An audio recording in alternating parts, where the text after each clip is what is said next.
Hi friends, இன்னைக்கு வந்து சர்க்கிளில் ஃபோட்டோ எப்படி செட் பண்ணுறதுன்னு சொல்லிட்டு பார்ப்போம். ஒரு சர்க்கிள் இதெல்லாம் போட்டுப்போம். இப்போ ஒரு இமேஜ் வந்து நம்ம ஃபோட்டோ பெயிண்டில் வந்துட்டு க்ராப் பண்ணி வச்சுக்கலாம். ஒரு ஃபோட்டோ எடுப்போம்.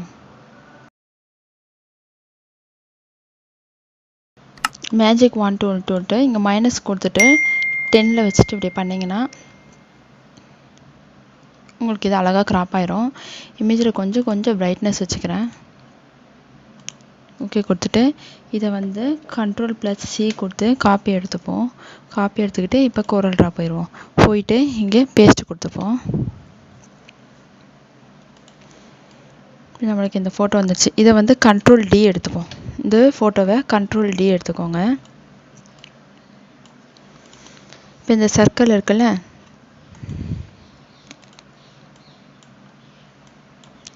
இந்த சர்க்கிளுக்கு ஒரு ப்ளூ கலர் கொடுத்துக்கிறேன். இப்போ இப்படி கரெக்டாக நம்ம வச்சுப்போம். இதை வந்து இந்த பிக்சரை கிளிக் பண்ணிக்கிட்டு எஃபெக்டில் போயிட்டு பவர்லேயே போயிட்டு பிளேஸ் இன்டர் கண்டெய்னர் கொடுத்து சர்க்கிளில் கிளிக் பண்ணிக்கோங்க. இதை ரைட் கிளிக் பண்ணி எடிட் கான்டாக்ட்னு கொடுத்துட்டு இதை நம்ம கரெக்டாக வச்சுப்போம். கொஞ்சம் ஃபேஸ் வந்து மேலே இருக்கிற மாதிரி.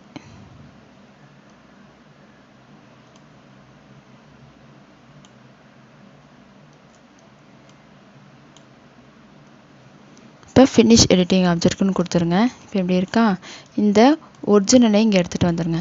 ஒரிஜினல் எடுத்துகிட்டு வந்து அந்த தலையோடு அப்படியே செட் பண்ணணும். எப்படின்னா அரேஞ்ச் ஆர்டர் டு பேக்குன்னு கொடுத்துக்கிட்டிங்கன்னா உங்களுக்கு அது கொஞ்சம் கரெக்டாக அந்த தலைக்கு ஏற்ற மாதிரி நம்ம வைக்கணும். இப்போ கரெக்டாக இருக்கா. இப்போ பேக்கில் இருக்கிற பிக்சரை அரேஞ்சு ஆர்டர் டு ஃப்ரண்ட்டுன்னு கொடுத்துருங்க. அவ்வளோதான். இப்போ இந்த பிக்சரை கிளிக் பண்ணிவிட்டு இந்த ஷேப் டூல் இருக்குல்ல, அதை வச்சுட்டு இந்த மாதிரி இதை அப்படியே க்ராப் பண்ணிக்கோங்க.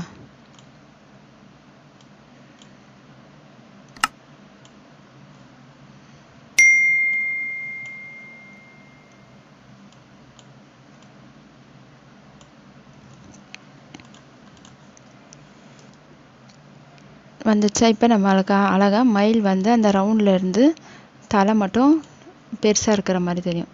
இதை வந்து நம்ம இன்னும் கொஞ்சம் பெருசு பண்ணிக்கலாம். ஸ்ட்ரோக் வந்து ஒரு 8 கொடுத்துக்கோங்க. வேறு கலர் கொடுத்துட்டா கூட உங்களுக்கு நல்லா தெரியும்.